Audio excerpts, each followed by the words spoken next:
continuar con nosotros en las conferencias del Congreso de Proveedor Automotriz 2021.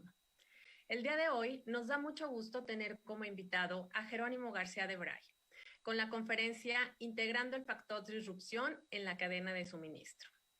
Me permito presentar a Jerónimo. Jerónimo tiene más de 21 años de experiencia en la industria del acero, automotriz, movilidad y manufactura. Es cofundador y director general de Disruptive Matters, firma con operaciones y recursos en 10 países, la cual tiene como misión democratizar y hacer ampliamente accesibles servicios premium a empresas y organizaciones. Anteriormente, fue socio y director general de Ambi Engineering. Actualmente forma parte del Advisor Board de la compañía. Ocupó también la posición de CEO, director general de Technical Joint Venture and Ternium del grupo Technip y Nippon Steel Corporation, focalizada en la producción de acero de alta tecnología para la industria automotriz. Es contador público nacional, graduado de la Universidad Nacional del Litoral en Argentina, y tiene un máster en Management de la Universidad de Stanford en California, Estados Unidos. Su carrera comenzó en Ternium en Argentina e incluye experiencia internacional de management en diversos países y posiciones en equipos multiculturales, incluyendo participación activa y liderazgo en diversas operaciones de adquisiciones y fusiones que representaron hitos en el crecimiento de la compañía a nivel global. Jerónimo es miembro del comité asesor del programa de innovación de la Escuela de Negocios de IDEA en Argentina, del MIT en Massachusetts Institute of Technology, del Global Panel, del Consejo de Expertos de Opino en España, copresidente del capítulo de exalumnos de la Universidad de Stanford y de Stanford Graduate School of Business en Monterrey, México. Además de líder de la iniciativa en Nuevo León 4.0 en México, entre muchas otras. Bienvenido, Jerónimo. Nos da mucho gusto que puedas acompañarnos el día de hoy. Muchas gracias, Fabiola, por la invitación. Un gran gusto acompañar a toda la comunidad del clúster del cloud y felicidades por este evento que, como comentaron en la inauguración Manuel Montoya, Manuel Valdés y todo el equipo del cloud, tiene una parte fundamental que es justamente este desarrollo de negocios, y felicidades por esta comunidad que han logrado formar para este evento en particular. Para mí es un gusto acompañarlo. Les comento a todos los que están conectados que el chat funciona y nos van a hacer llegar preguntas del chat, con lo cual si quieren compartir comentarios o consultas en el chat, no lo duden. Y bueno, como decía Fabiola, el tema y se comentó en la inauguración, el tema de la disrupción de la cadena de suministro es sin duda uno de los desafíos más grandes que tenemos como cadena de valor a futuro y para los próximos, al menos para los próximos trimestres. Entonces, el primer mensaje que yo quiero dar es que no estamos solos. Hay una palabra que está cada vez sonando más y más en todo lo que estamos conectados a la industria automotriz, y es la palabra de war rooms. Todo el mundo está en war rooms y se están haciendo cada vez más frecuentes en este escenario. En el gráfico ahí pueden ver cómo ha subido la cantidad de war rooms que tienen los principales players de la industria manufacturera en las distintas regiones del mundo. Y una cosa que yo quiero remarcar, porque es importante, no es casualidad que las dos regiones que ven con mayor aumento en estos war rooms o atención de crisis son Norteamérica y Europa. Justamente son regiones que años atrás trabajaron fuertemente en alejar un poquito su cadena de suministro. Entonces eso nos pasa cierto mensaje de qué tenemos que hacer a futuro para estar mejor preparados. Y la configuración actual de la cadena de suministro está demostrando que no es a prueba de balas y que tenemos que trabajar para que así sea a futuro.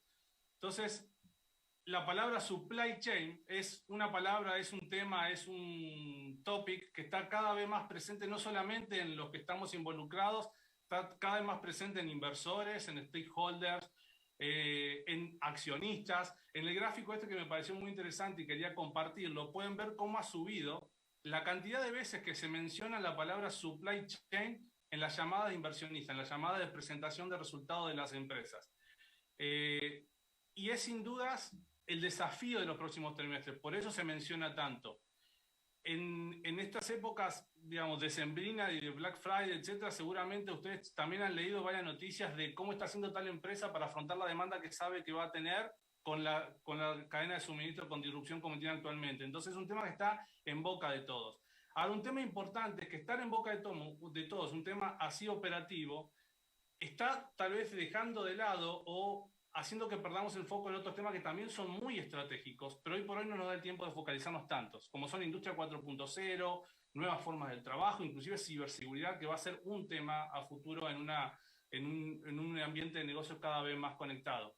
Me pareció muy interesante este gráfico porque muestra en la misma llamada de anuncios de resultados cómo cadenas de suministro con disrupción, que es el clúster, el grupito que ven acá, ha aumentado en la cantidad de veces que se nombra, inclusive más que temas que sabemos que tienen que ser estratégicos para las empresas, como son Industria 4.0, distintos tipos de tecnología, nuevas formas de trabajo, incluyendo trabajo remoto, o inclusive sustentabilidad, acción climática, etc. Entonces, sin duda el desafío es cómo sobrellevamos esto para darle lugar a otros temas que son sumamente estratégicos también.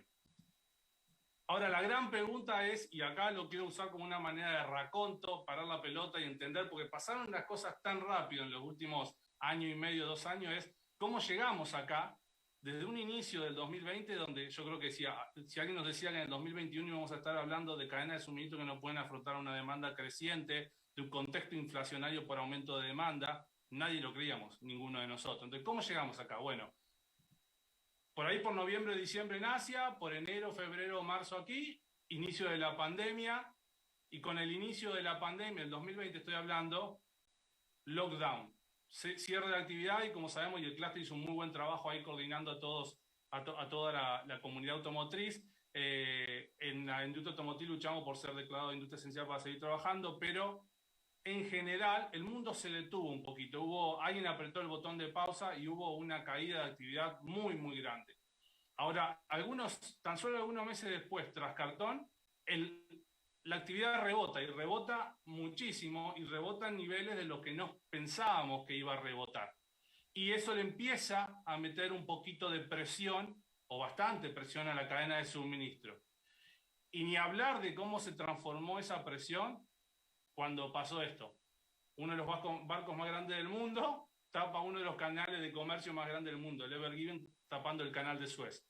Sin duda la presión empieza a aumentar y a aumentar.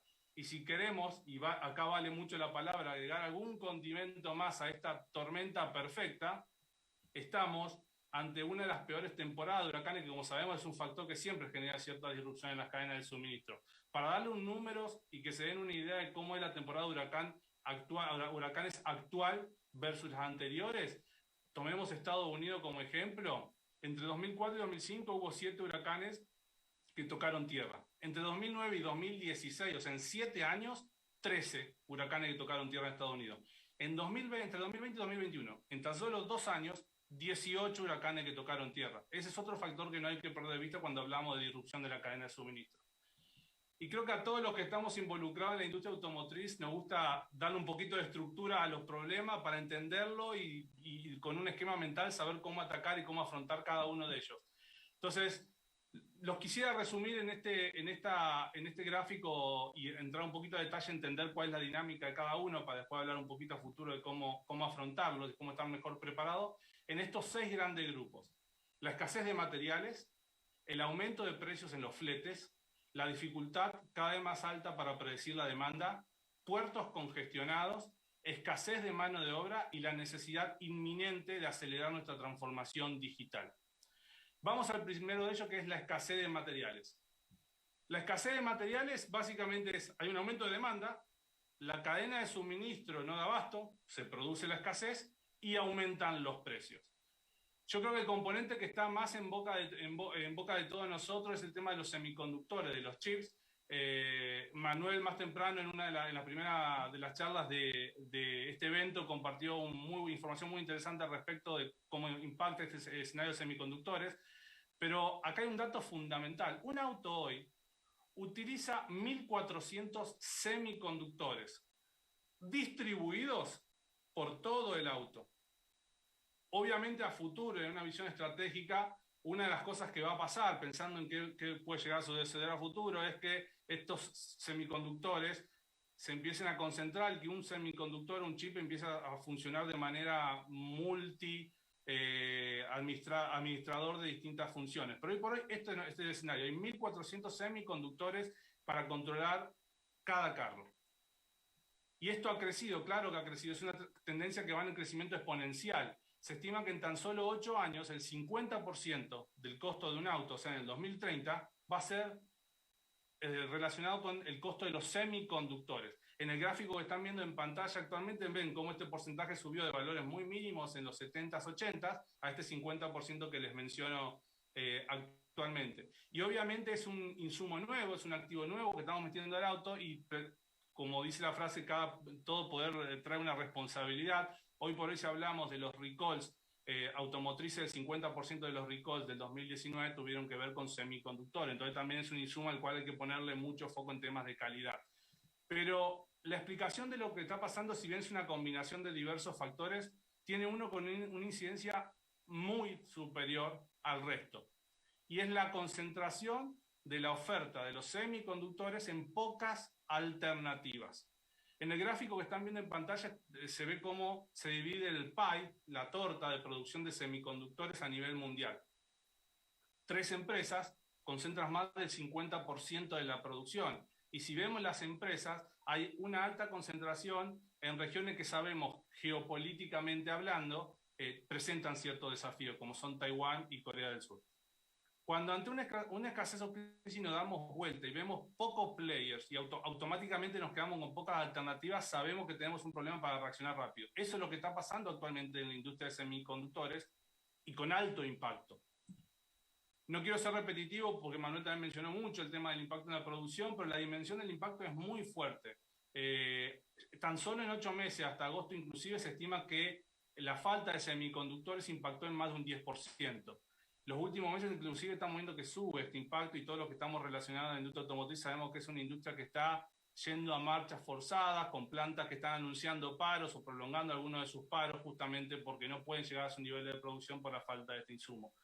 Ahora, no es el único insumo que ha sido desafiante y seguramente varios de estos insumos que les voy a mencionar ahora les resultarán familiares porque han tenido en sus agendas, en su calendario, alguna junta con la palabra de este insumo relacionado porque ha generado cierta disrupción en su labor diaria.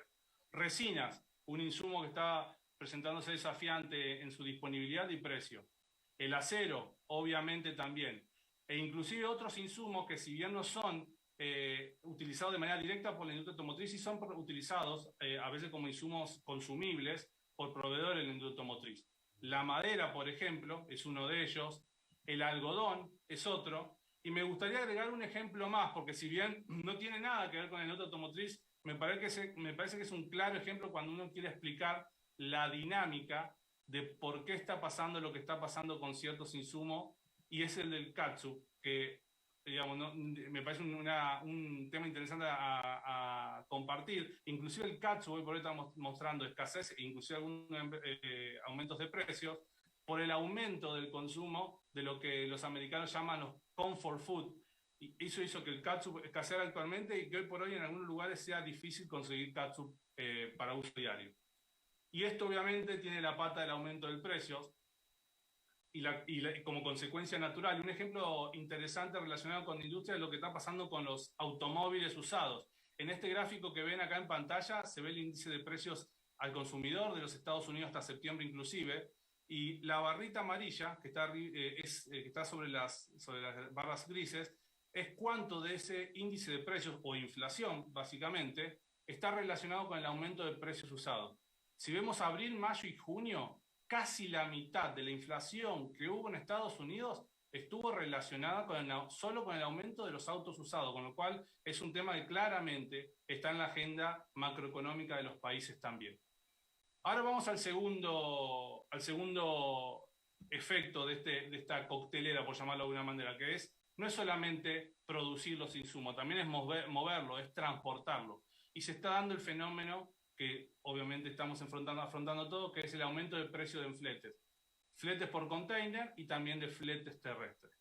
Para tener una idea de magnitud de cómo están a nivel de precios, los fletes de Asia, de un container de Asia, ha aumentado más del doble, de hecho a casi al triple, en los últimos 4 meses. De un escenario donde se pagaba 5, 6 mil dólares, después pasó a 7, 8 y hoy por hoy estamos en 18, 17, 16 mil dólares el transporte de un container de Asia a Norteamérica.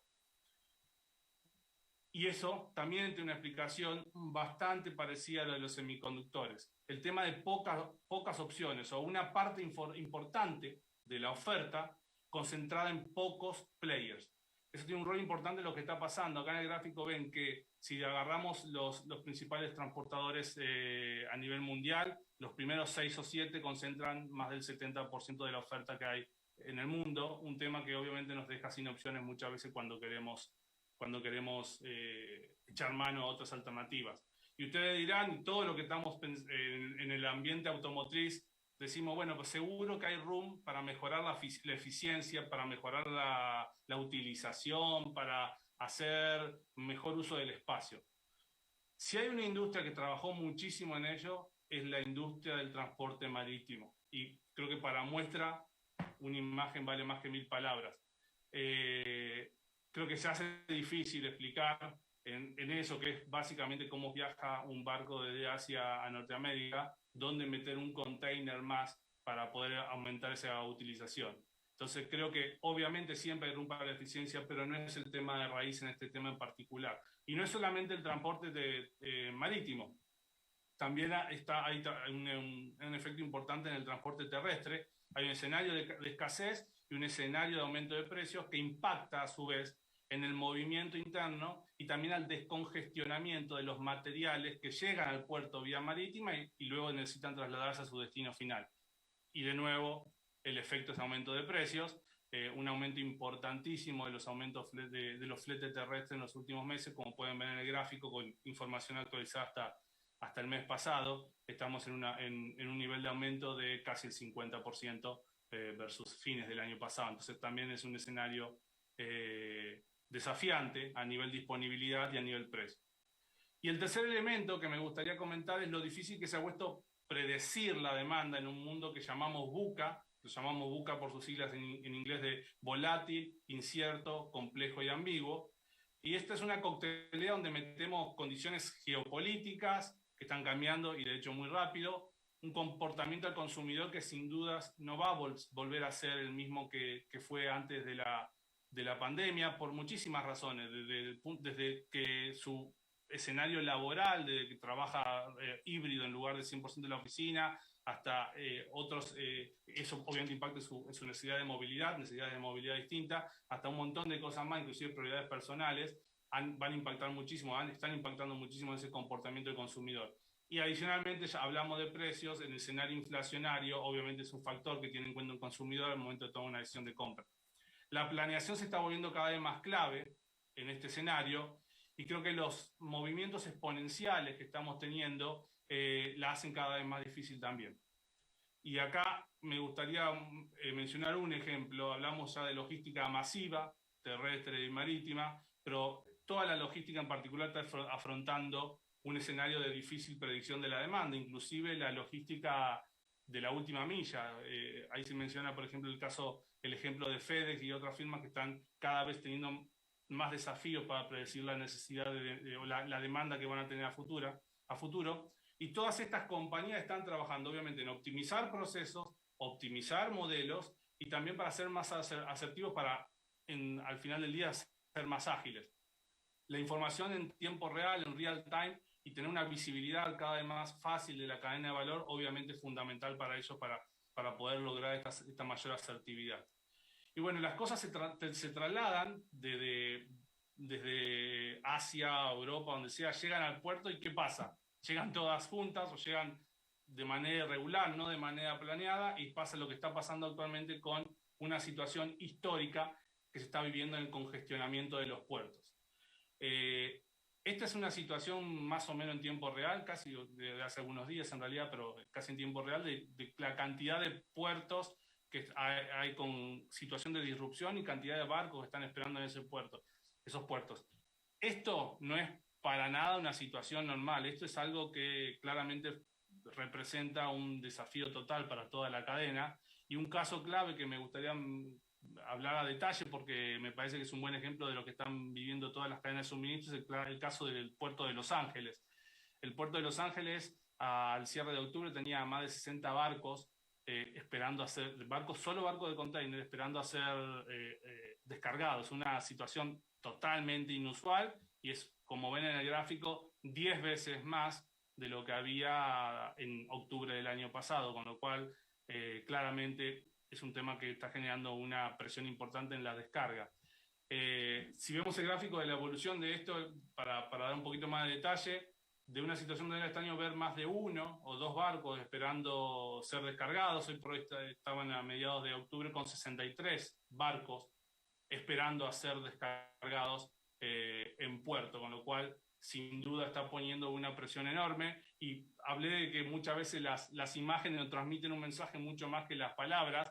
Les quiero compartir 3 imágenes que me parece que transmiten de una manera muy clara la situación que se está viviendo como operadores de puerto, como usuarios de materiales que están en puerto y que se necesitan recibir en alguna de las facilities. La primera de ellas es esta, que me pareció muy interesante. Si se ponen en línea todos los containers que están esperando ser descargados en el puerto de Los Ángeles, se puede construir un camino entre Los Ángeles y Chicago. Para darnos o sea, se cruza casi todo Estados Unidos, con la cantidad de containers que hoy por hoy solo están esperando por ser descargados en el puerto de Los Ángeles. ¿Cómo nos podemos imaginar que se está viendo esa situación actualmente? Así, los puntitos verdes son todos los barcos que están en ese puerto.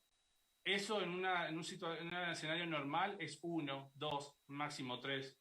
Fíjense la cantidad de puntos. Ahora se descarga y también obviamente hay una utilización muchísimo más alta en el puerto. Esto es una imagen de cómo se ve en estos días el puerto de Los Ángeles con una utilización de más del 50% de lo que es su utilización normal. Otro tema importante es el capital humano, clave en todo aspecto que querramos desarrollar de estrategia, y también está pasando por un fenómeno, me parece digno de mencionar, que hace que cada vez sea más desafiante conseguir mano de obra para puestos claves, con un componente muy fuerte en Estados Unidos, pero también con impacto en México. Y creo que la mejor forma de explicarlo es este gráfico, porque hay 3 factores a analizar en esta coctelera. El primero es un mercado actual en crecimiento. Más trabajo, más actividad, más necesidad de personal. Esa es la línea azul que ven en el gráfico, que son job opening, que son vacantes laborales. Después, segundo, es una porción de la mano de obra que en la pandemia replanteó sus prioridades laborales, su perfil de carrera y sus prioridades personales también.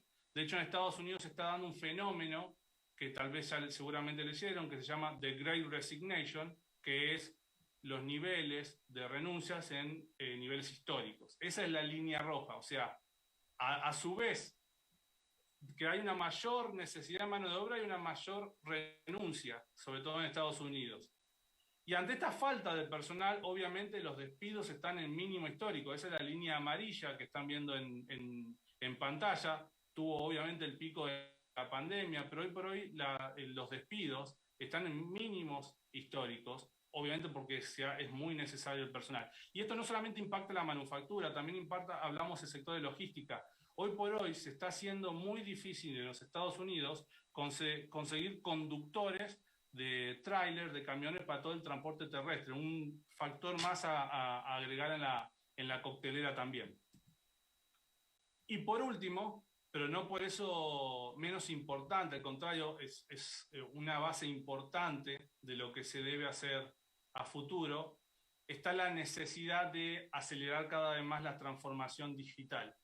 Pero tiene un componente muy interesante, que es, hoy por hoy, estamos todos convencidos que hay que implementar tecnología, pero en un escenario de tanto cambio, es fundamental que prioricemos qué queremos hacer primero, porque lo que hagamos primero tiene impacto primero en todos nuestros procesos, en toda nuestra forma de trabajar, y obviamente va a hacer que genere eficiencia y agilidad en esa parte en particular. Y capitalizar eficiencias, capitalizar agilidad lo más pronto posible es fundamental en este escenario.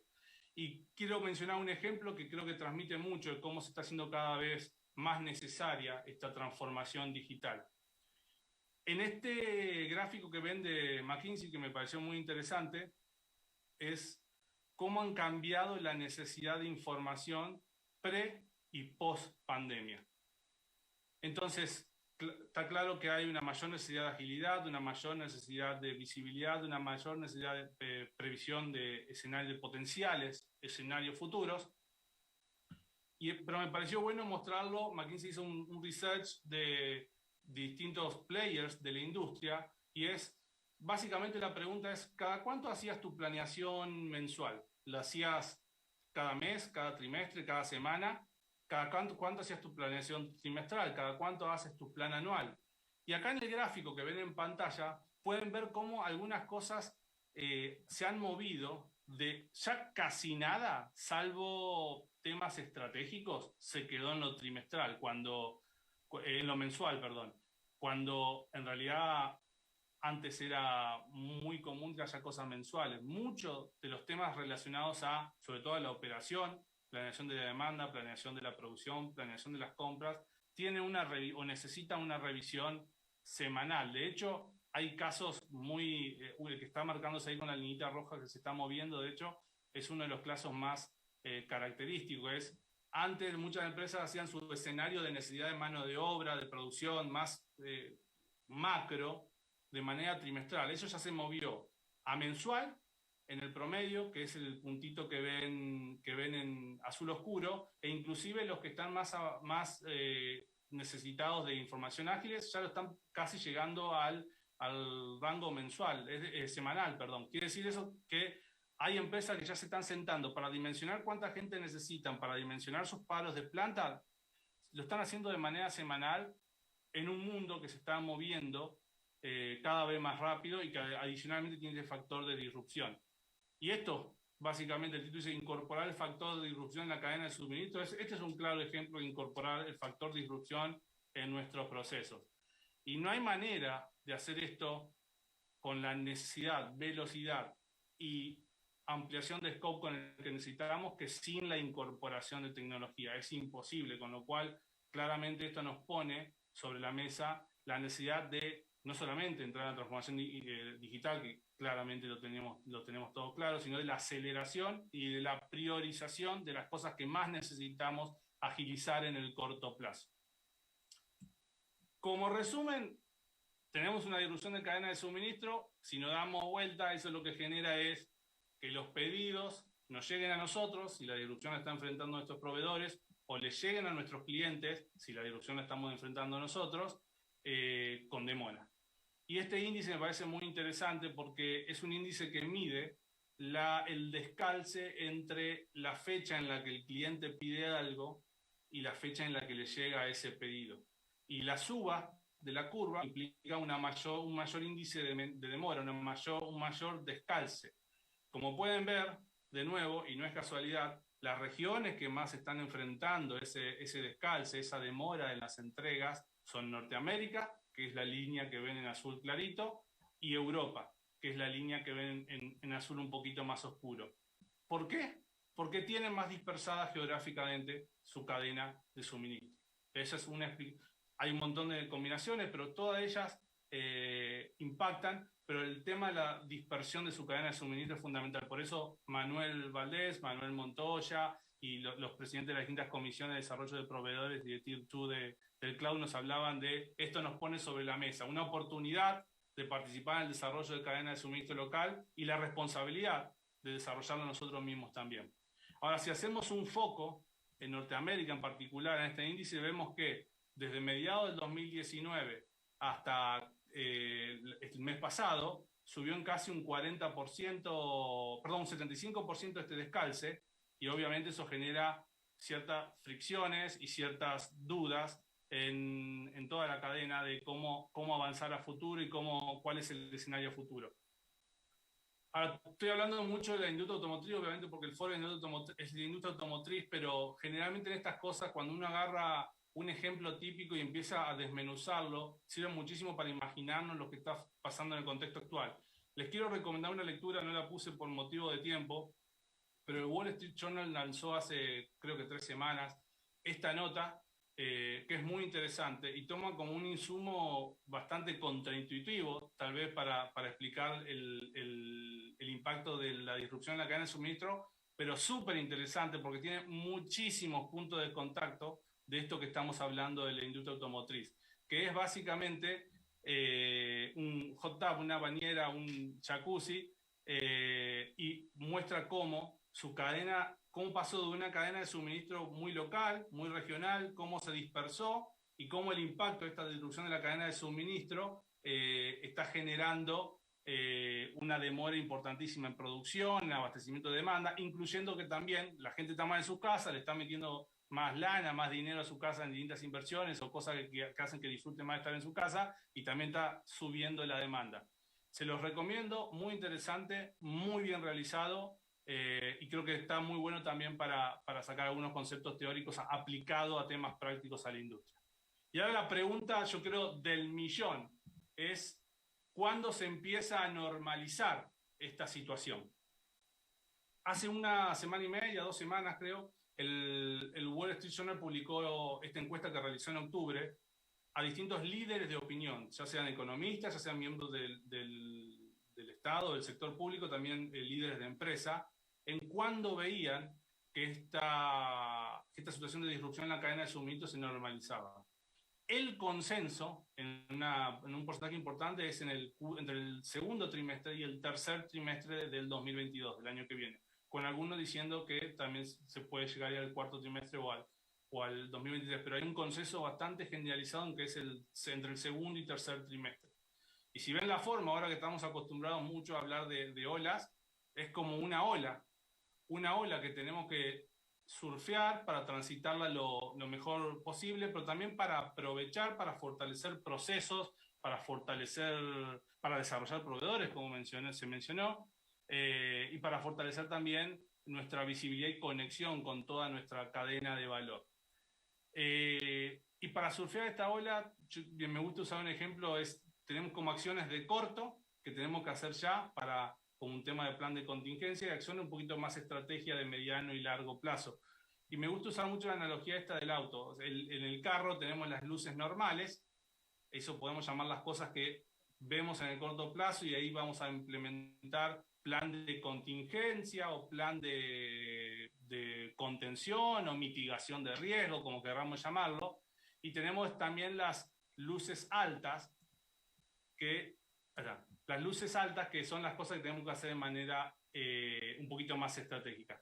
Hablando primero de las actividades que tenemos que hacer de corto plazo, hay temas fundamentales como tener un equipo enfocado y tal vez dedicado, ahora vamos a hablar un poquito más de eso, ser muy eficiente en los recursos que están presentando disrupción y escasez, más que nunca. Obviamente todos los que estamos en el mundo automotriz sabemos que la eficiencia es el rey, efficiency is king, en muchos de nuestros procesos, pero hoy más que nunca en los próximos trimestres tenemos que poner muchísimo la lupa en esos recursos y ser muy ágiles, y eso también implica en lo personal hacer un tema de resistencia al cambio. Hoy por hoy ya no existe, no, pero eso lo hacemos de manera mensual, no, eso lo hacemos, hoy por hoy lo tenemos que hacer cuando se necesita hacerlo porque vemos que algo que está cambiando de manera importante, ser muy ágil y flexible en esos temas.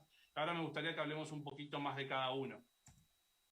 En el primero y esto nosotros lo vemos también en muchos clientes de nosotros como una estrategia que le está ayudando muchísimo en transitar de una manera exitosa este escenario, es tener un task force, un equipo que sea especializado, que esté muy enfocado, que sepa que su prioridad es monitorear, al menos en los próximos meses, esta situación, idealmente o imprescindible diría que sea diverso, porque en estos temas hay que verlo de distintos ámbitos.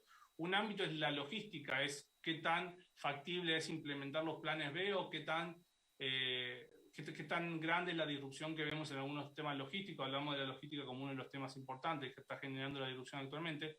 Temas de calidad, creo que todos cuando estamos en el industria automotriz, cuando nos mencionas un proveedor alternativo, un plan B, etcétera, etcétera, se nos ponen los pelos de punta porque empezamos a pensar en PPAP, empezamos a pensar en certificación, empezamos a pensar en stocks de servicio, stocks de seguridad, empezamos a pensar en cómo impactan los indicadores de calidad, de merma. Entonces todos esos temas de calidad y aseguramiento de calidad es fundamental, que tengan su visión y su voz, pero con la voz de cómo cómo sí en este equipo de Task Force, y por supuesto manufactura, porque al final del día es quien va a tener que bailar al ritmo de que este Task Force determine en cuanto a la situación de estos distintos insumos. Y lo que es muy, muy importante es la comunicación, obviamente interna de este Task Force, pero de este Task Force como ventana única de la voz que concentra esto que está pasando con el top management y con los líderes y miembros de los distintos equipos de la compañía. Digamos, es casi prioridad que haya puntos de contacto diarios y semanales de chequeo de situación, de información de situación y obviamente de compartir planes a futuro. Este es el primero que les quería mencionar, muy, muy importante. El segundo, hablando un poquito de corto plazo también, es, sin dudas hay insumos que hoy por hoy sabemos que son los insumos que nos están prendiendo alarmas o focos rojos de escasez, de dificultad para conseguir, o que ya están presentando demoras, lo pedimos para cierto mes o para cierta semana y no está llegando con cierta demora o con cierto retraso. Esos insumos tienen que estar catalogados como críticos en todo nuestro proceso y todos tienen que tener visibilidad de que es un insumo crítico. ¿Por qué? Para poner aún más el foco en temas que son importantísimos en los próximos trimestres para poder surfear esta ola, que son temas de reducción de mermas, temas de controles de calidad, temas de manejo de inventario para poder utilizar el inventario lo más óptimamente posible, pero también para reducir obsolescencia. La verdad que es una pena que si algo me está haciendo escaso, adicionalmente por X o Y motivo se me vuelva obsoleto en este escenario actual. Y en este tipo de tareas, por eso le hablaba de categorizarlo, el tema de tener muy detectado cuál es este grupo de insumos críticos, que algunos pueden llegar a ser inclusive hasta contraintuitivos, es una actividad fundamental a hacer en los próximos meses. Y el tercero de estas luces normales, estas luces bajas, ahora vamos a hablar un poquito de las luces altas, es la visibilidad total del estatus de la cadena y la flexibilidad para adaptarse. Creo que este aspecto es fundamental y creo que debemos hacer parte de nuestros proveedores también con distintos checkpoints, no solamente hacer checkpoints con los proveedores cuando vemos que hay o un atraso o una amenaza de no entrega o una amenaza de criticidad. Me parece que tenemos que hacer parte de nuestro proceso de checkpoint regulares con nuestros proveedores y que los proveedores tengan la posibilidad de levantar la mano y decirnos, vemos que esto puede llegar a ser un problema, lo seguimos hablando, pero queremos compartirlo. Y a su vez, como proveedores Tier 1, Tier 2, generar esos mismos checkpoints con nuestros clientes, con las OEMs. Muchas veces uno cuando está en el auto automotriz piensa que eso puede llegar a ser una señal de debilidad. Yo creo que hoy por hoy es una señal de transparencia, es una señal de fortaleza y es una señal de tener claridad en los riesgos que estamos afrontando, con lo cual, lejos de ser una señal de debilidad, me parece que fortalece muchísimo la relación de confianza con nuestros clientes. Y esa flexibilidad también tiene que ver con los planes de producción. Ya no existe se congeló el plan. El plan ya, al menos en los próximos 2 o 3 trimestres, no se puede congelar. El plan sigue vivo y tenemos que irnos adaptando y ver cómo es la mejor manera de cumplirlo. Y adicionalmente, es una realidad, a nadie nos gustaría que pase, pero va a pasar, vamos a tener paro no programados, paro más largo de lo que pensábamos o estamos teniendo, de hecho, paro más largo de lo que pensamos que iban a hacer. Entonces es importante, actividades de alto valor agregado, para dar un ejemplo, mantenimientos que requieren días o un tiempo un poquito más largo, tenerlos planeados con cierta flexibilidad de que si tenemos un paro no programado, poder aprovechar ese tiempo para poder hacer esa actividad de alto valor agregado y podamos liberar ese tiempo en el futuro en donde sí vamos a tener una mayor disponibilidad de insumos o mayor visibilidad de pedidos. Entonces es un tema fundamental. Y ahora vamos a poner para los últimos minutos de la charla las luces largas. Vamos a ir un poquito más a lo que son cambios estratégicos, cambios fundamentales, cambios de base, para decirlo de cierta manera.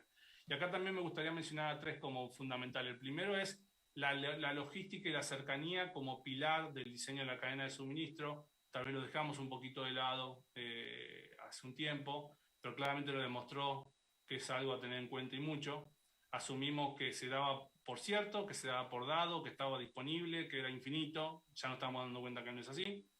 El tema de la diversificación con transparencia, o sea, no solamente diversificar, sino tener una relación transparente con los proveedores de por qué lo estamos haciendo. Y el tema de la tecnología para lograr visibilidad, para lograr flexibilidad, agilidad, eficiencia.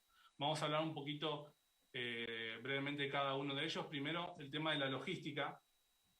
Como decía, nos dimos cuenta que no estaba dado como pensábamos que estaba dado. Cuando muchas de nosotros empezamos plan de, ok, creo que acá puedo capitalizar sinergia o precios competitivos y esto lo traigo de Asia y esto, dijimos, no, perfecto. Y creo que la logística era, bueno, cotizame puesto en puerto de origen y el flete después se lo agregamos, pero lo tenemos acomodado. Creo que muchas veces no le metimos la lupa a qué pasa si no hay disponibilidad de flete o cómo está el mercado de flete, qué tantas alternativas tengo, qué plan B tengo de transporte. Bueno, hoy el escenario nos demostró que fue un error, hay que hacer un mea culpa y que claramente la logística tiene que ser un pilar importante, así como son otros, como son la calidad, el servicio y el precio, cuando estamos diseñando una cadena de valor. Anteriormente tal vez precio mataba logística, creo que eso está cambiando actualmente, o debería cambiar. Y también hay acciones de largo plazo que muchos lo están llamando el strategic sourcing, que es evaluar a nuestros proveedores, obviamente por precio, calidad y servicio, pero también evaluarlo por el riesgo que presentan con ciertos elementos. Uno es la logística que mencionamos, la situación geopolítica del país donde se encuentran ubicados, si el insumo per se es parte de un oligopolio o un monopolio en donde estoy muy atado, claramente hace necesario que hable con más de un proveedor, porque si se me cae ese proveedor o tiene algún problema ese proveedor, me quedo sin alternativas. El segundo punto fundamental es desarrollar estándares que no tengan una relación unívoca con un proveedor. ¿Por qué? Porque eso me ata a mí mismo en poder desarrollar otros proveedores. Hay que desarrollar estándares que sean bastante comprehensive, bastante abarcativos de distintos proveedores, cosas que me permitan hacer mucho más fácil el reemplazo, el tener un plan B o inclusive tener algo que se llama dual sourcing, que es el tercer punto que quiero mencionarle, y tenerlo de manera contractual. Y por eso yo hablaba mucho de la relación transparente con los proveedores. Hoy por hoy, con la situación que estamos viviendo en la cadena de suministro, creo que ningún proveedor puede discutir y nosotros no podemos discutir con nuestros clientes que quieran apuntar a tener un dual sourcing. ¿Por qué? Porque ello baja los riesgos, y creo que bajar los riesgos tiene que ser una actividad fundamental porque nos termina ayudando a todos. Tampoco nadie quiere ser la causa de un paro de un cliente porque es la única opción que tiene el cliente, porque en algún momento surge la pregunta natural de no tienes otra opción. Creo que el dual sourcing, inclusive reflejarlo en temas contractuales, que sea muy transparente, muy a libro abierto, ese dual sourcing es fundamental, y con un foco fuerte en insumos que consideramos críticos. ¿Y cómo definimos críticos? Es, si me falta, no puedo seguir. Y creo que los semiconductores son un ejemplo muy claro de un insumo crítico y el impacto que están teniendo en la industria, pero hay varios más. Entonces, tener muy detectados esos insumos críticos que, si me faltan o si tengo cierta demora, me impactan mucho más que otros insumos porque tengo menos planes B, tengo menos disponibilidad, porque no tengo tantas alternativas. Eso es fundamental.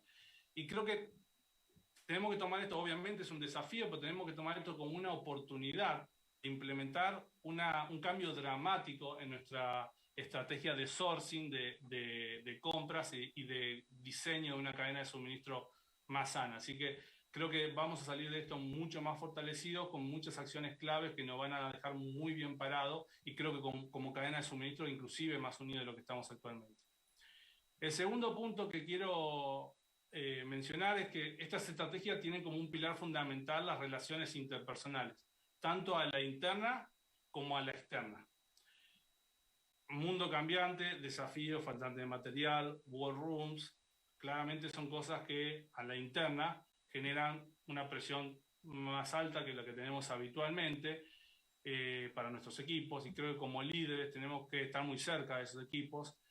Son tiempos movidos, van a ser 2 o 3 trimestres que van a seguir ese movido, y nuestro equipo que deja el 100 o más del 100 cada día, esto puede llegar a ser causa que empiecen a sentir burnout, que empiecen a sentir fatiga, que empiecen a sentir estrés, y nosotros debemos evitar que esto pase. Digamos, con todos tenemos la responsabilidad de que no todo tiene que ser urgente, tenemos que saber priorizar, tenemos que saber qué es realmente urgente, y lo que es urgente no es problema y crítico, no es problema de uno, es problema de un equipo, con lo cual somos responsables también de que ninguno de nuestros miembros del equipo se sientan que el problema es de ellos solos. Es un problema en equipo que en equipo se va a atacar. Por eso me parece muy importante el tema del Task Force también.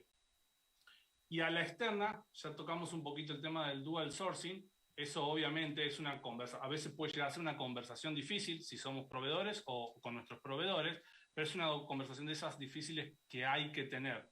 Requiere una comunicación transparente, requiere poner todas las cartas sobre la mesa, y también requiere que nosotros, si se nos aproximan con una conversación similar a clientes nuestros, tener una empatía para saber entenderlo. ¿Por qué? Porque al final del día estamos todos trabajando en cómo hacer una cadena de suministro más fuerte.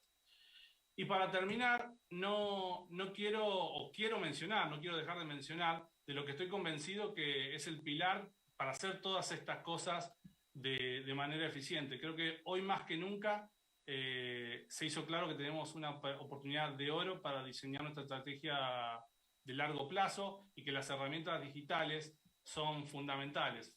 Planes flexibles, gestión de capital de trabajo, visibilidad en real time nuestra y de nuestros proveedores. Que nada de esto puede avanzar sin herramientas tecnológicas. Esto no se puede hacer desde un Excel, no se puede. Entonces,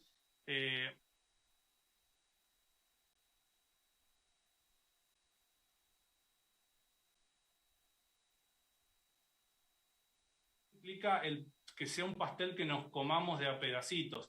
Generalmente cuando hablamos de implementaciones de tecnología vemos tiempos en un año, en 2 años. Creo que tenemos que saber, como líderes, aceptar que no todo va a ser perfecto del inicio, aceptar abrazar ese fracaso, pero también aceptar aprobar si no sale como queremos, aprender de eso y poder retroalimentarlo, pero tratar de ir capitalizando los quick wins para ir ganando en esta flexibilidad. Eso es importantísimo en el plan de transformación digital a futuro. Y hablamos de una ola en este tema de transformación digital, de disrupción de la supply chain, perdón. Hablamos de una ola por cómo ven los líderes de que puede llegar a ser a futuro o solucionarse a futuro, segundo trimestre, tercer trimestre, cuarto trimestre, pero claramente es una ola. Creo que la tecnología, las herramientas digitales, todo lo que podamos hacer de manera digital van a ser las tablas para poder surfear esa ola de la mejor manera y salir fortalecidos a futuro. Así que con eso les quiero agradecer muchísimo. Como les dije, está abierto el chat para que compartan sus preguntas y las vamos a ir respondiendo. Acá les dejo mi dato de contacto. De nuevo, muchísimas gracias a todo el clúster automotriz por la invitación. Siempre es un honor compartir en esta comunidad tan buena que han formado ya a través de tantos años y que se sigue fortaleciendo. Así que un gran gusto. Y con eso abro la sesión de preguntas y respuestas. Muchísimas gracias.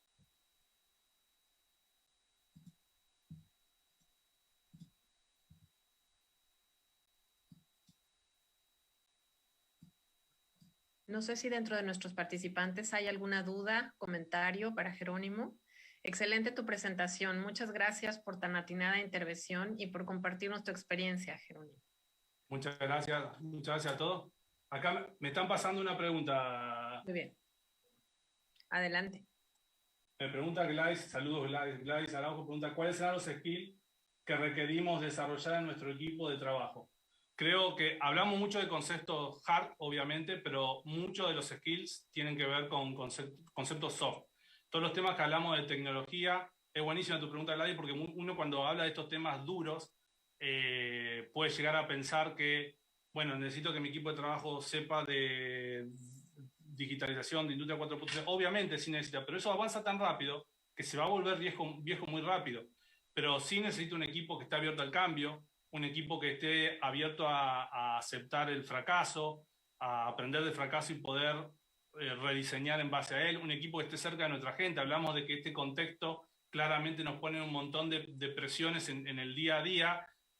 Ahí se necesita un líder empático, un líder que sepa detectar, que sepa hablar con la gente y que sepa detectar para poder evitar ese tipo de situaciones. Esto al final del día, la disrupción de la supply chain es un problema, lo llamamos oportunidad, pero es un problema. Entonces, la oportunidad de desarrollar skills como cómo afrontar, cómo solucionar esos problemas de una manera pragmática, de una manera crítica, de una manera ágil, es fundamental también. Y los temas comunicacionales, hablamos de puntos de contacto que se van de trimestrales a semanales o diarios. Entonces los skills comunicacionales, el darle la oportunidad de que cada uno comparta su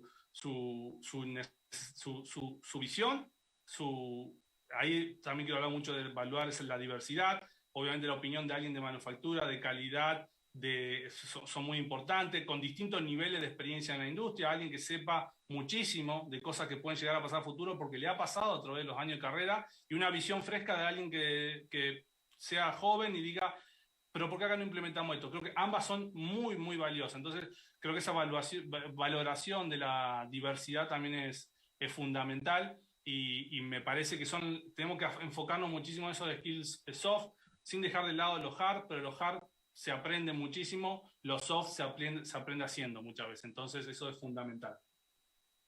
Y acá tengo otra parecida.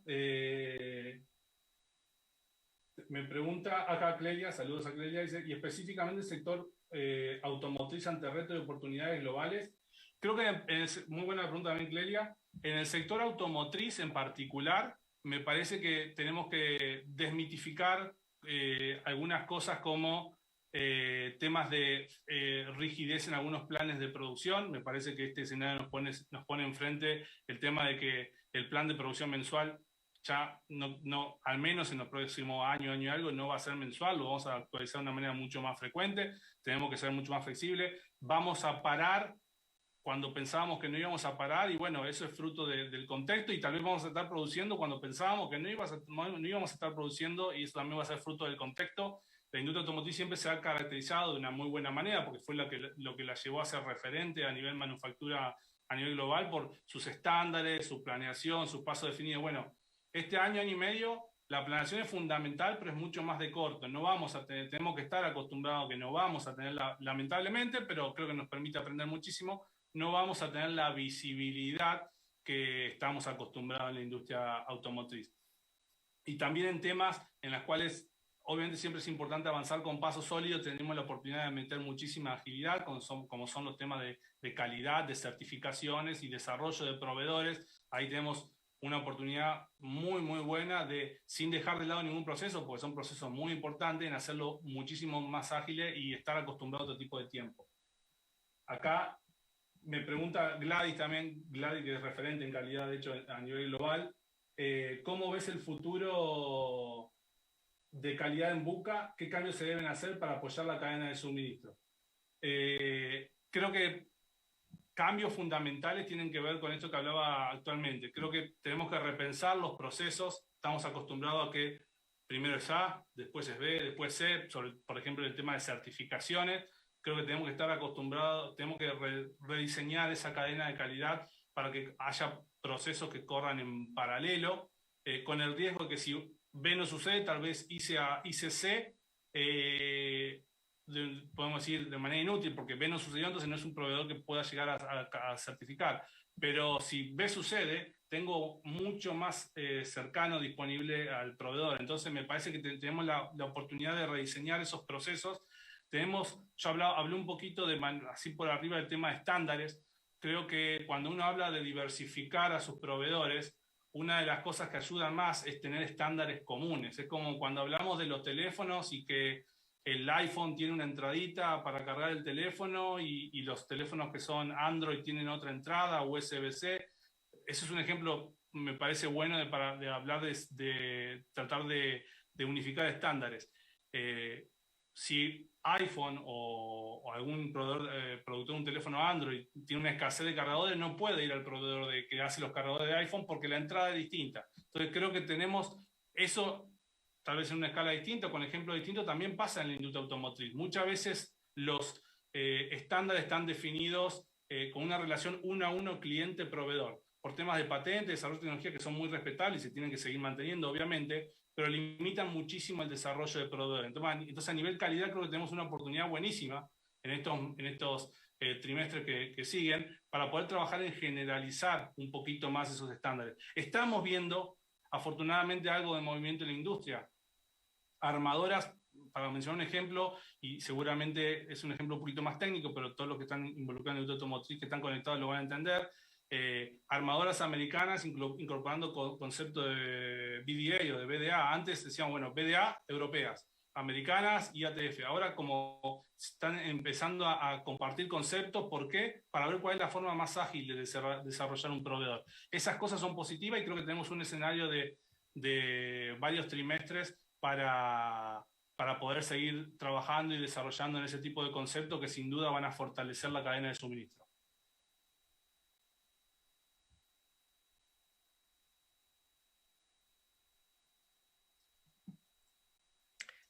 Muy bien, no sé si hubiera alguna pregunta adicional. Yo creo, en el chat no veo más. Si no hay más preguntas, de nuevo, la charla va a quedar grabada, Fabiola, ahí lo anuncian también. Están los datos de contacto también disponibles. Por mi parte, agradecerles al clúster automotriz la invitación, agradecerle a todos los que están conectados y conectadas. Empujarlos a que aprovechen muchísimo este evento, está buenísimo lo que el clúster de automotriz preparó, organizado de una manera muy buena para que los ayuden a ustedes a filtrar los proveedores con los que quieren hablar, también con conferencias y pláticas, algunas que ya pasaron y otras que siguen en los próximos días, de muchísimo valor agregado, con muy buenos ponentes, con lo cual muchas gracias a todos y un gusto compartir como siempre. Muchas gracias, Jerónimo. Pues como sabes, para nosotros es un honor que puedas seguir participando con nosotros, compartir nuestra experiencia.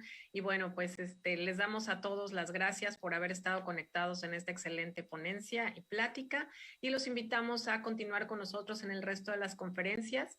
A continuación viene una con Guido Vildoso, quien también tiene una amplia experiencia con segmentación de mercados y análisis de perspectivas económicas. Bienvenidos todos y ojalá puedan seguir acompañándonos.